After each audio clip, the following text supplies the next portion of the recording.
I'm Susan. Welcome to Tea and Games. And the tea today is still Scottish breakfast because I am filming this back to back with the previous video on the Carcassonne mini expansions. So the tea mug is getting a little low. Let me take this off because it just feels weird wearing my sun hat in the house. Anyhow, I have been threatening to make this video, promising to make this video. I don't know if I've ever actually said it aloud on camera, but in my head I'm thinking every spring I'm going to make a video about games to play on the patio or a picnic table, something like that. Basically, games al fresco. I'm not talking about things like cornhole or ring toss lawn games. Those aren't included in this list. That would be a whole nother thing. But I did want to make this list. I've got the BG Stats tagging expansion, and over a period of time, I've just tagged games patio. Some of these we have played on the patio, some of them we have not. So you may find things that you think, no, not going to work, not a good selection. That's fine, because I watch videos and I'm going like, nope, nope, because everybody's got their own situation, right? But I think that there's probably something for everyone in this list. We got big games, we got little games, we got solo games, we got games for lots of players. But I do have kind of an unusual criteria for the games I chose that I have never seen in another outdoor video kind of thing. If you're looking for card games, this isn't the place to look. I made a decision to exclude card games from patio games. This is not to say that you cannot enjoy a wide variety of card games and games with cards outside on the patio with your friends, and I highly encourage you to do that. But I had a weirdly specific reason for excluding cards. It's spring right now, and I kind of think, oh, the weather's so nice. I mean, if it isn't raining, but yeah, I'm not playing games on my patio in the spring because we've got a live oak in the backyard, and I don't know if y'all know this, but live oaks actually do drop their leaves. They drop bushels and bushels of leaves in February and March. And that is followed by pollen season, which is mostly just March, in which everything is covered with with yellow dust. And then there's the catkins, the little dangly things that carry the pollen. Now they're all dead and dropping off the trees. So it's like in March and April is like weird stuff falling out of the trees and getting into my hair and all over the table season. So if you want to find me sitting on the patio around a table with my friends, it's probably going to be summer, which has its own challenges like heat and mosquitoes, which brings me to why no card games.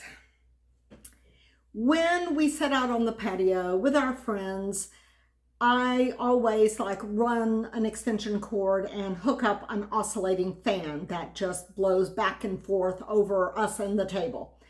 And the reason for this is twofold. One is it helps keep us cool in a warm, humid environment.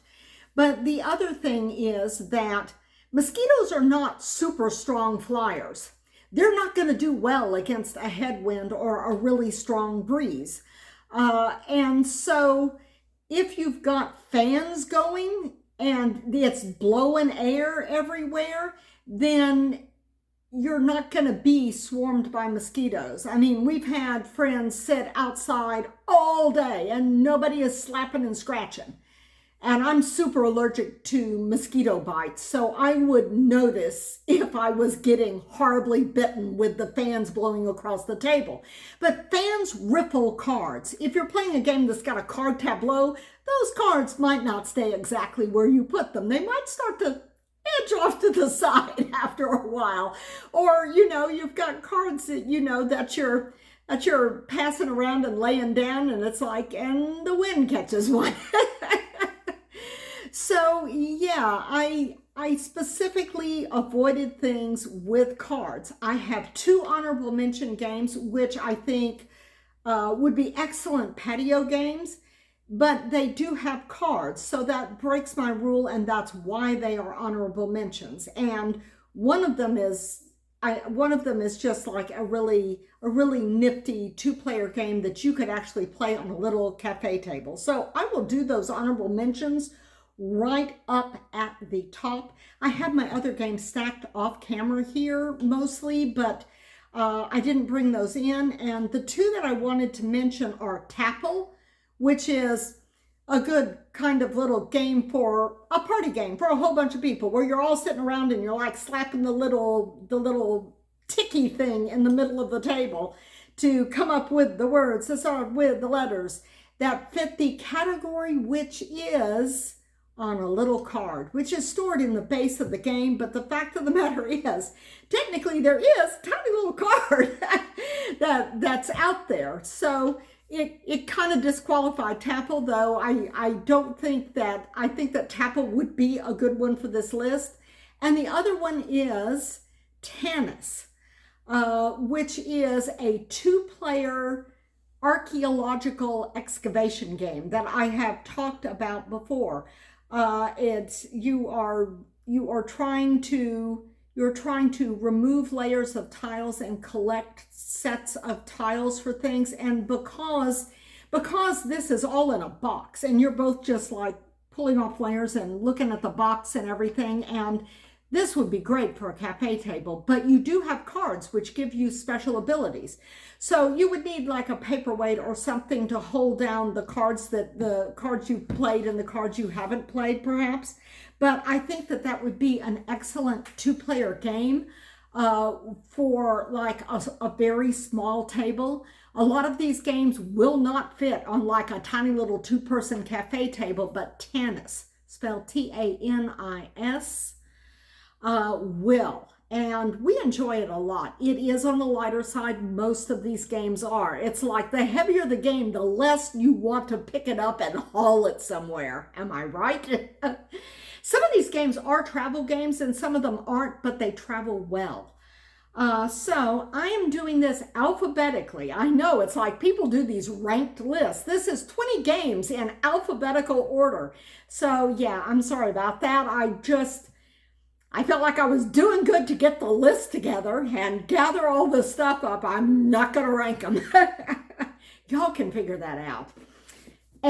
Top of the A list is Alice's Garden. This is a game we've just gotten this past year, and we enjoy the heck out of it. It is light. It is fast. It is basically a tile laying optimization puzzle. It also has no setup. In this box, you're going to have bags that have a symbol of a polyomino shape on them, and once you've punched those and put them in the bag, assuming you put them back in the bag after the game, then all you've got to do to play this game is open it up, dump out all the bags with the tiles, not the tiles themselves, just bags, and grab a player board. And then you can start playing by deciding what tiles you want to take out of what shaped bags. So we really like this a lot. It is light, and for a light, small tile laying game, it's just the right amount of thinky because the space that you will need is the space of your player board and some place to put a bunch of small velvet bags. This could fit onto a fairly small table. And tiles, they don't blow. And you can have the fans cranked all the way up. Next one is Azul. This is a classic. I feel like a modern classic, I should say. It's not an ancient game. But I feel like I should, not say that much about it because most players know Azul. Azul is a really good game, and you have some idea of what kind of space. Again, you just need kind of a central table to put some stuff and your player boards. There is a travel version of Azul, this is not a full-size box. I don't know if you can tell here. It's not a full-size box, but there is a travel version which is even smaller.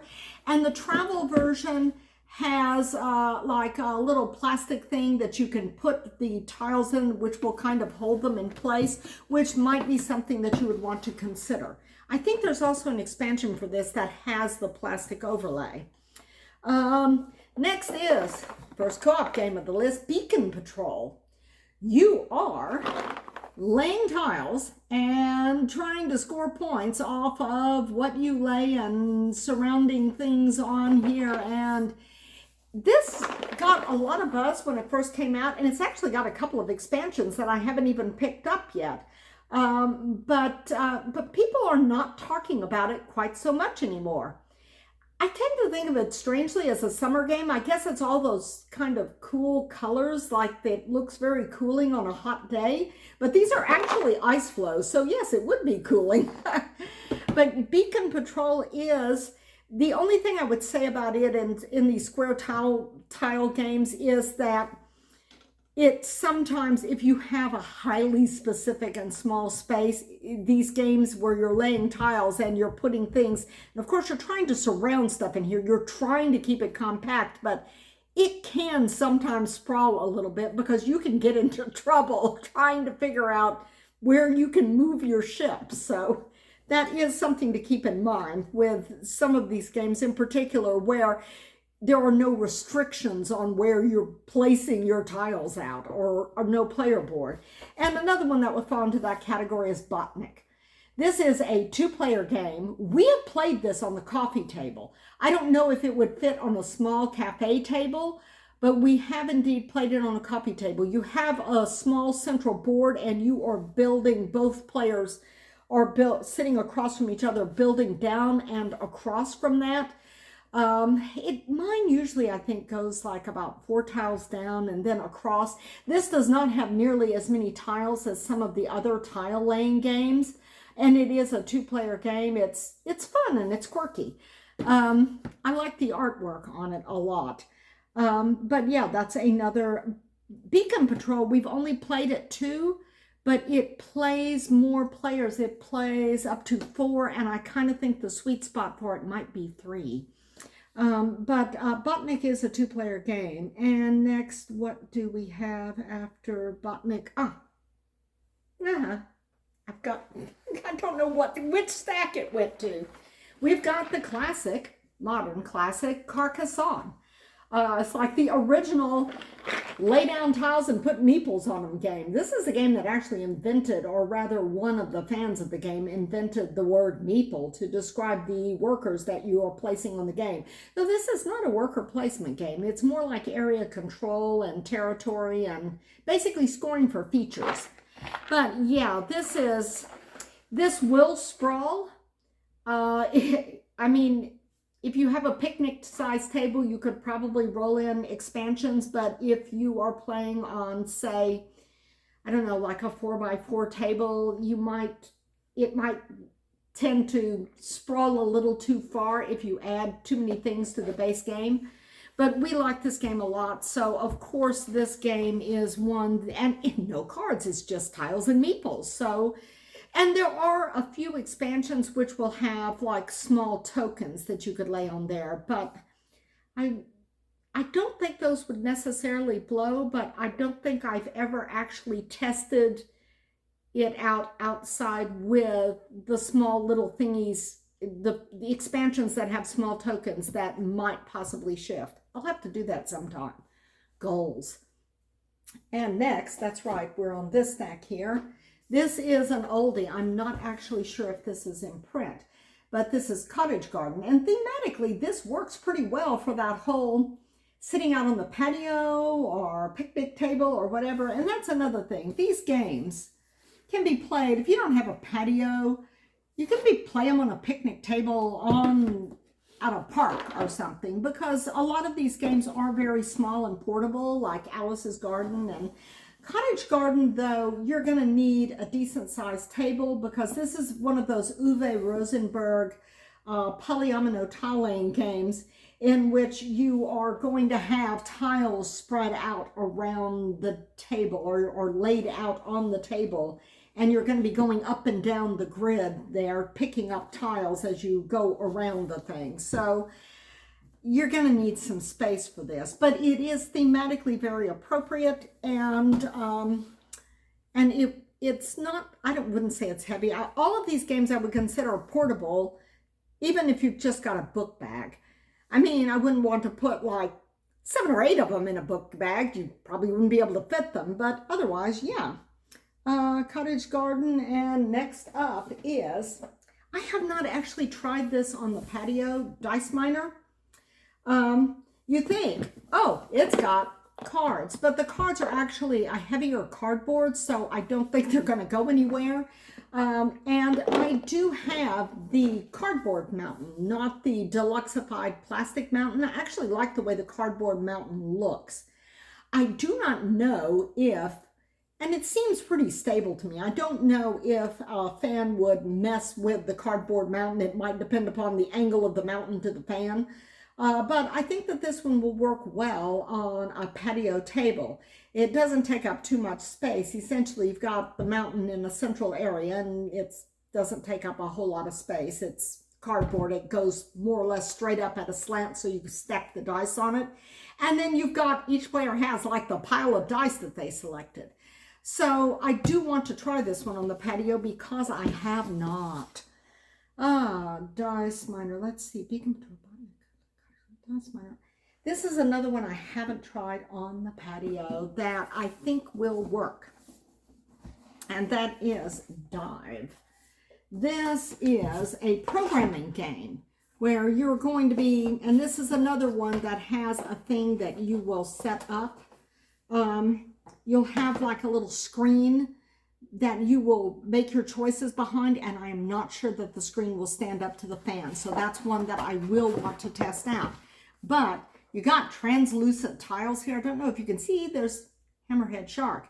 And we jokingly call this game Shark or No Shark because there are cutouts in some of these things here, so that when you're looking down through these things in its little holder here, you're trying to figure out what level the sharks are on and what level the features you want to score are on.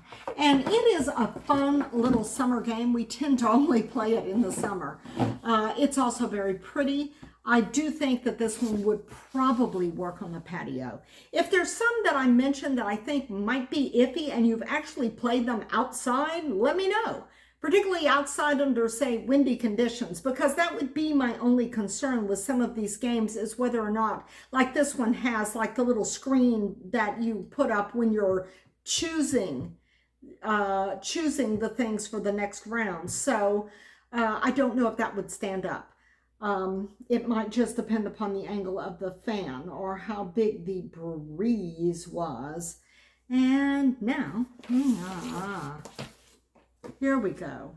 Bruno Cathala's Donuts.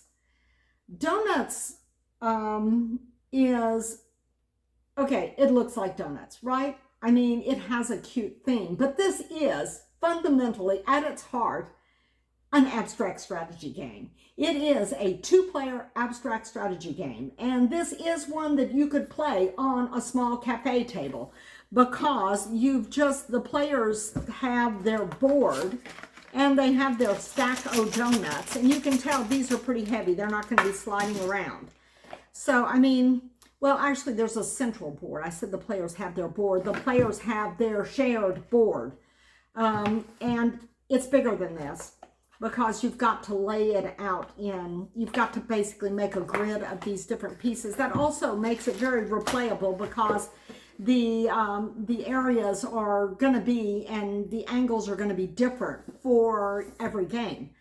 But if you like abstract strategy games, and you like 2-player abstract strategy games, then Donuts. And it does play well outside under all kinds of conditions, although not rain. None of these are going to do great in the rain, folks. It's like, that would be a really difficult list. Games to play in the rain, that would be a very difficult list to make. Okay, after Donuts, we have, Draftosaurus. Because, basically, you got your player boards, which are cardboard, and you got lots of adorable adorable, brightly colored dinosaur meeples that you are passing around in handfuls. So yeah, and this plays a lot of people. In fact, I would say you really need more than 2 for this. It plays 2 to 5. We enjoy playing it at 2. I mean, it is an interesting little puzzle at 2, but the character of the game is different the more people you have. And see, yes, colorful dinos. Oh, I don't have any of the pink dinos in there, or the blue. Ah, yeah, see, there are some of the other colors for the dinos, other types of dinos. And the reason why I have these in a bag rather than in the bag, they do have a dice. That is one other component, but it's like a wooden dice. It's like, that's not going to blow away. It's because I've got the meeples in here that we need for a 2-player game. So that's why we've got meeples that are not in the bag. The boards have a summer and winter side, and there is actually a variant on the game where essentially, because this game is fast. I mean, even if it's more than 2 players, it's like you're just pass and place. You place the meeple and you pass the meeples and you place the meeples and you pass the meeples, and that's the game. It's over pretty quick, even given thinking time, like, oh yeah, I am in trouble. So even with thinking time, this is fast. So there is like a longer version of it where you play the summer side of the board and then you play the winter side of the board, and that counts as one game. And Board Game Stats even has a score sheet for that. They have a summer score sheet, a winter score sheet, and the summer-winter score sheet together. So something to keep in mind, Draft-O-Saurus, if you want a little dinos at your picnic. Oh, let me see. And we got a solo game. I think this is the only solo game I've got on this list because I don't play very many solo games. This is a Gentle Rain. This is the new edition box that I'm holding up here, which has ducks. This is a solo tile laying game. You are placing lotuses and matching things up so that you'll be able to place some lotus tokens. The lotus tokens they're hefty. They're not going to blow off the board or anything like that. Whether there's another edition that has like 3D blooms for the pieces that you place. And you can see this is like the wooden tokens that you have in here. So it would be fine. And it's another one of those where I would warn, if you're going to play it on a very small table, certain layouts could like tend to wander off close to the edge there. So I am not sure about, say, a really small cafe style table. I think you could do it, but it really kind of depends upon where you end up placing certain tiles. Let me see. And next, we've got another abstract 2-player game. I'm sorry, I don't know where the box for this is. It did come in a box. I'm pretty sure. Yeah, it came in a box. But the box included a bag. And so I just put everything in the bag, and I don't know what, including the rule books. I also have expansions bagged in here. So if you buy the full-size version of Hive and are wondering if the expansions will fit in the bag, they do. But you are placing these hexagonal tiles. They have different insects on them. If insects trigger you, or spiders, as the one I just showed there, sorry about that, trigger you, then this would not be the game for you. Because you don't want to play a game that's going to make you start hyperventilating. This is the bee, which is the one that you are building around or attempting to build around. There are black tiles and white tiles, one for each color player. Each type of insect or arachnid moves a different way in terms of how you would move it to get it into a certain position. So while you're trying to surround the queen, you're only going to be able to move certain pieces certain ways to get there. This is another one that can tend to sprawl a little bit, but as you saw, the tiles are not super huge. There is a travel version of this, and I think there may be expansions for the travel version as well, which have much smaller tiles. The tiles have got a nice heft to them. They are chunky.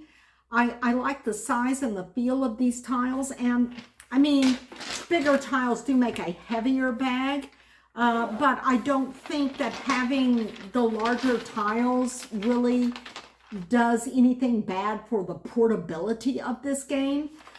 So this is another two-player abstract strategy game, but this is another one that as you're placing tiles, you may find that the tiles, particularly like the grasshopper jumps over stuff, you may find that you're tending to get to the edge of the table if you are playing on a very small table.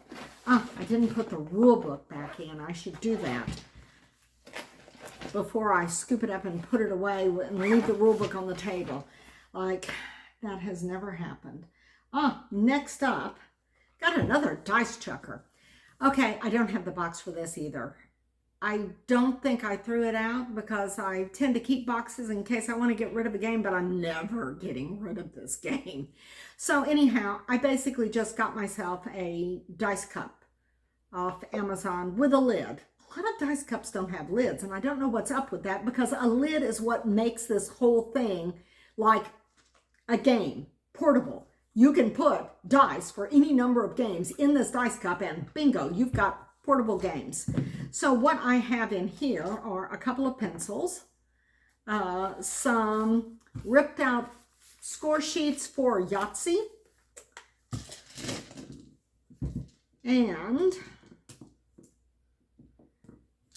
my Martian dice. Have death rays, will travel. Yeah, I love this game. This is a simple dice chucking game. You are trying to collect humans, chickens, and cows and have more death rays than tanks at the end of your turn. It's got a little, if you don't like push or luck games, no, this isn't the game for you, but that can be said of a lot of dice games. If you don't like push or luck games, you're probably not looking at dice games, but this is a fun little push or luck game. It can play a whole bunch of players. I would recommend for traveling, get one of those snap together or magnetic dice trays for rolling dice in. And also if you're playing this out on the patio, that way you don't have dice bouncing off into the grass, or particularly if you take it to a park, you don't want to spend your day hunting for the errant dice. You want to spend it playing Martian dice. So yeah, Martian dice is a huge favorite of ours. It rides in my dice cup along with my Yahtzee dice. New York Slice is the next one up alphabetically, also known in this household as the pizza game. I mean, it's not the only game that involves pizza, but this game, I swear, these slices really look like pizza. And we do have cheese pizzas for the vegetarians there. There are even some cards that score for veggie pizzas. But mostly you're going to be scoring for pepperoni. If pepperoni is a problem for you, like you can't even look at it, this wouldn't be a good game for you. There's a lot of pepperoni. But yeah, these pieces here are, it's basically set collection, but these pieces are nice cardboard pieces. So, they're not like, it's set collection like a card game in some ways, though it plays different from any card game I can think of off the top of my head. But it's an I slice, you choose mechanic. And I would say that you should order pizza or have eaten pizza before playing this game, because basically at this point we don't play this game unless we've ordered pizza or have had pizza, because I've never played this game in which everyone around the table didn't say, looking at this game is making me hungry. So maybe not a game for dieters, but yeah, New York Slice is a lot of fun. It is casual, it is light. Each person will have stacks of their pizza slices, which are like good-sized slices, in front of them. And you will have a pizza size area in the center of the table for when you first lay out the things and people are choosing their sections. So this would make maybe a medium-sized table depending upon player count. It's not going to sprawl. Let me see what we've got next. New York Slice. We have got another New York game. This game is not an obvious choice for a patio game because it is kind of less compact, a little bit bigger than some of the other games here. This is New York Zoo, another Uwe Rosenberg design, and another one of those that's kind of sprawling in terms of laying out the polyominoes. You're going to need a long table for this. I wouldn't play this at anything less than a picnic table, but I do think that it's playable outside because you've got basically, well, did I put that up? No, it's right side up. You've got a long, thin board, and you've got stacks of polyominoes that are around the board in certain areas, and you've got player boards on which you are placing polyominoes and also placing animal meeples, where you do that Uwe Rosenberg style of animal breeding that you see in so many of his farm games. Only in this case, when the animals multiply, when they filled up a polyomino tile, then you get an extra bonus tile of some size and shape of your choice, which helps you fill in your board more quickly, which gives you a better chance of winning. So yeah, a little strategy tip there. But you got to basically make those. It's not one of those where you're like trying to optimally fill up your board and that's it. You're trying to optimally fill up your board, but you're also trying to optimize the size and shape of the pieces to be easily filled by the animals so that you can get more pieces. Yeah, it's nice. I like it a lot. And I do think that it would work on a picnic table, though we have not played it on our picnic table yet. And next is, okay, I'm pulling something out that's super obscure and almost impossible to find, and I'm just going to say I'm sorry ahead of time. This is a two-player game. You can see the box is kind of small here, though it does take up a fair amount of table space because the board is modular, so you can fit a lot of little pieces into a box this size. This is Patio. You are picking up colored dye stuffs and carrying them to other villages. That's basically it. And the pieces on the modular board can be moved. They get turned in the course of the game to make paths through valleys and mountains and things like that. So the valleys, the dark spaces are the mountains and the green spaces are the valleys. And you have stations around here which have various dye stuffs that they need. And these things are not cards. These things are cardboard pieces that stick in the board that tell you what pieces that are in, what colors are in certain other villages. So we enjoy this game. We don't play it as much as I thought we would, but we always like it when we do play it. It is a thinky little tile rotation game. Not tile laying, tile rotation, because you rotate the tiles that are in that board area. But yeah, it is very unique. It's a pick up and deliver system, but because the pieces, you're both moving pieces on the board, it doesn't work like, you're not just like, I'm picking it up here and I'm taking it over there, and then I'm picking this up here and I'm taking it over there. Because it's like, the route is changing all the time. And you're the one that's changing it, but you're not the only one changing it. So yeah, I got this from someone in Discord who had, and they enjoyed it, but it wasn't a keeper. And I am very, very grateful that I found the game because I saw a video about it, but it was a Kickstarter, and the video that I saw was years old, and I thought, oh, we would like this, and we do. But, of course, by the time I saw the video, the game was, like, deeply out of print. I don't think this ever went to retail. So, yeah, if you like two-player games, this is one that you should do some research on to see if it would be something that you would like. It's not for everyone, obviously. If it was, I wouldn't have been able to snag a copy. So if you think that it's something you might like, research it first and then just kind of keep an eye out and see if a copy drifts to the surface of the used board game market. But let's see, what do we have next? Oh, right. I wasn't sure if I had gone back to one of these stacks up here or not.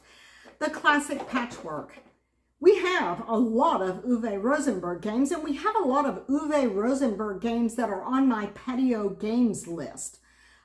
This is a bit more compact, though you still have that big circle of tiles that you have to have around the central board and the player board.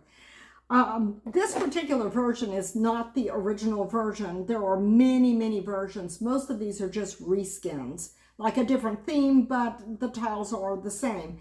The Halloween version has rebalanced tiles, but I don't think any of the other ones do. This is, it says, for two lovers, but honestly, we got this because it's chocolate. This is our version of the non-seasonal patchwork thing, because chocolate is not seasonal in my opinion.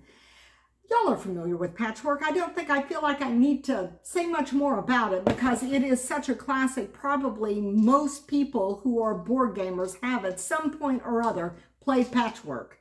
And I know somebody's going to come in comments and say, I've never played patchwork. Yeah, that's okay too. It's got kind of a reputation as this cozy two-player game, but frankly, I find it a little bit brutal because you lose a lot of points for stuff that you don't fill in if you can't get those polyominoes just right. We have had games where Robert and I were both in negative points. So just, if you've never played patchwork before, just be aware that's a possibility. Okay, but any edition of patchwork could be played outside. It's fine. And here, this is another game that we really like, and people don't talk about this a lot. It's like I always comment on a video where somebody mentions Savannah Park, and because it's like, it's a great little game. Not that little. You have player boards and you are moving tiles on your player boards. There is a central board that will take up some space, but honest to goodness, you do not need that central board for gameplay. You just need your individual player boards set up. The central board is only for scoring. So essentially you could set that central board aside and like have snacks or something like popcorn on the table with this game instead of having the central board out. Just bring it out and put it on the table or on a small tray off to the side when you get ready to score at the end of the game. And that would make it, doable with a somewhat smaller table for like the main player boards. But you're managing herds of animals in Africa. And you've got these player boards, and everybody does a stack of tiles and they go left to right, corner to corner, like placing their animals. That's how it's randomized. You go from upper corner to left to right and that kind of thing, and like down, like across and down, so that your shuffled tiles are randomized, which means that since every player is doing this, every player's starting board, where specific tiles are, will be different. And every time you play the game, your starting board will be different. And each tile has 1 to multiple animals. Usually it's like 1 to 3 animals on it, but there are certain tiles that have larger groups of various assorted animals on them. But the like 1, 2, and 3 tiles, it'll be like 2 giraffes or 3 elephants or something like that. And some of the tiles have watering holes. You need to connect herds of animals, as many animals of the same type together as you can, while just moving tiles from one place to another. And you've got to stay away from the fire areas with certain number animals. Like the 1 fire, you cannot have any 1 animals there because you lose them in the scoring, and that may also break up your herd. So it is an interesting optimization puzzle. It also plays pretty much the same no matter what the player count is, because people, whoever player's turn it is, they pick up a tile and they call out, they're going like, okay, this is a 2 rhino. 2 rhino. It's like bingo, calling it out. 2 rhino. And so everybody looks for their 2 rhino, puts the meeple on the space where the 2 rhino was, the little meerkat meeple, so they remember where it was. And then they move their 2 rhino to an empty space, hopefully an empty space with other rhinos. But you also want to link these herds with watering holes, because watering holes are multipliers in scoring. So it all gets very tricky, particularly as you're going around the table and everybody is calling out the animal tile that they need to go in a specific spot on their board, and then everybody else is scrambling to try to figure out how they can make that work with their own layout. So it's very interesting, but because everybody is like moving their tiles at the same time, and then the next player calls out an animal, and then everybody moves their tiles at the same time, this game is almost entirely simultaneous play, aside from that moment when somebody, picks up their tile and calls it out. So it's going to play pretty much, the time's going to be about the same no matter what the player count is. But yeah, this is great. I think it's probably a family weight game, but at the same time, it's a very thinky kind of puzzle. This is like really easy to learn. I mean, there's nothing to it in terms of learning how to play this, but playing it really well, even at 2 players, is tricky. So there is a challenge there. So it's like easy and challenging all at the same time. So that is, not my next to the last thing. We still have 2 more games. See, I'm not doing a numbered thing because we're doing it alphabetical. The next thing is Scrabble. And you see Scrabble board on the wall behind us, which would not be something that we could take outside or to the park or anywhere. But I recently got this deluxe Scrabble set. I showed it on another video. And we play this. This is the version we play on the coffee table in the living room.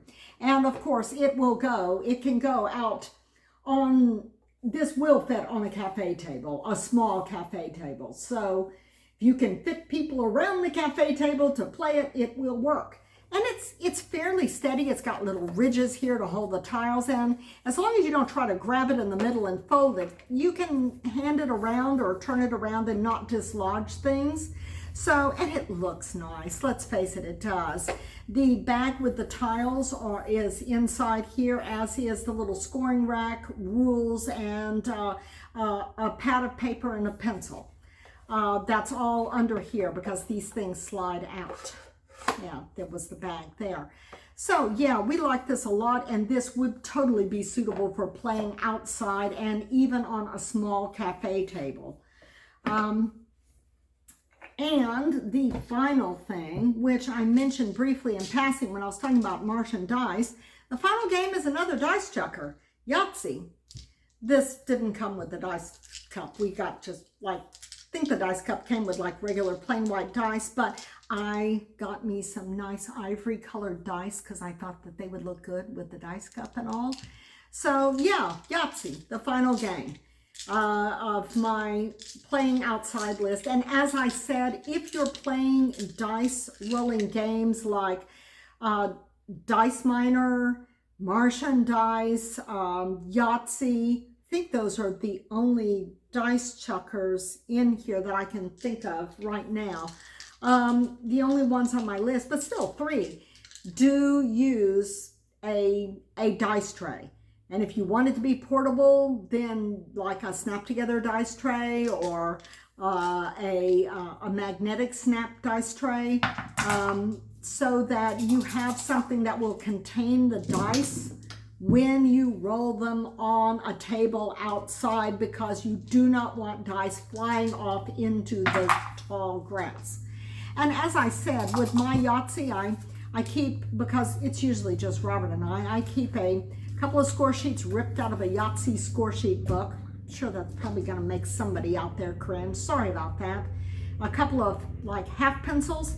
I also have a couple of half pencils in some of my roll and writes. You know, you can buy packs of half pencils, and they're not a bad thing to have for certain games, particularly games that have score sheets, because it's like you're playing a game and you get ready to score. assuming you don't do scoring in BG Stats, like I use my app for BG Stats. But if you want to do pencil and paper scoring, yeah, get some half pencils, and they'll last you a good long time. And just sock them away into the boxes that have paper score sheets. And that is 20 games to play outside, on the patio, on a cafe table, a picnic table. Some of these games are very portable. You could take them places. I mean, some of these are good-sized boxes. This is a little chunky to haul around somewhere. But things like Patchwork and Donuts, the travel edition of Azul, A Gentle Rain, Draftosaurus is a pretty small box too, Botnik, Beacon Patrol, the travel edition of Scrabble. Okay, I'll put that back together again off camera. The travel edition of Scrabble. I mean, Hive. You know, this isn't even the travel edition of Hive, and you see it's pretty compact. Heavy, but compact. A lot of these things you could throw into a bag and carry with you pretty darn easily. And I hope that you do. I hope I've given you some ideas, some things that you maybe hadn't thought of before. I'm sorry the video's so long, but a lot of games. And I didn't want to just run down a list without like shaking the boxes in front of you. And it has been fun sitting here talking about games, and I hope y'all, wherever you are having some good weather and no oak trees dropping stuff on your table so that you can go outside, enjoy it all, and play some games. I will see y'all next time around the table. Bye.